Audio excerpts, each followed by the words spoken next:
Ladies and gentlemen, this is the 74th Miss Universe competition.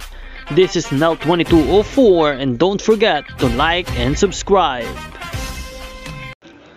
Magandang araw Pilipinas, isang nakakakilig na balita para sa ating mga Pinoy pageant fans. Suportado mismo ni dating Miss Universe Philippines Michelle D ang laban ng ating pambato na si Atisa Manalo sa Miss Universe 2025. Ayon kay Michelle, buo ang tiwala niya na maibabalik ni Atisa ang corona sa Pilipinas at makukuha natin ang ikalimang Miss Universe crown. Matatandaan na si Michelle D ang naging pambato ng Pilipinas sa Miss Universe 2023 kung saan siya ay pumasok sa top 10 at pinuri sa kanyang matapang at eleganteng performance.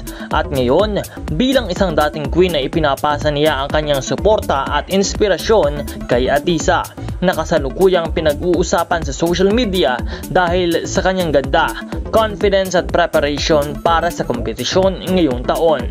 Narito ang kanyang interview para kay Atisa. Oh, I love Atisa. I feel like she has an amazing chance. We have some of the best trainers here in the country. She's personally trained by my pasarela coach also. And Ian her. And I know she's just gonna fly to Thailand with the best weapons and with her pockets full of a lot of surprises that they all have to look forward to. So she's been putting her heart and soul into her journey, just like every single candidate we send abroad. And I know to put a show on for all of us Filipinos. So lalaban na naman tayo, Pilipinas! Pilipinas! Sa isang panayama, ibinahagi ni Michelle na nakikita niya ang parehong determinasyon at puso kay Atisa. Dagdag pa niya, Atisa represents the modern Filipina, matalino, elegant at may purpose, at dahil dito ay marami ang naniniwala na malaki ang posibilidad na makuha natin ang ikalimang corona ngayong taon. Habang papalapit na nga ang laban sa Thailand ay patuloy ang pag-arangkada ni Atisa Manalo sa mga pre-arrival events at social media engagements. Dumarami na rin ang kanyang supporters sa buong mundo. Patunay na handang-handa na siya para sa Miss Universe stage. Ngayon nga ay meron na siyang 1 million followers sa Facebook na isang patunay ng paglaki ng mga sumusuporta sa kanya.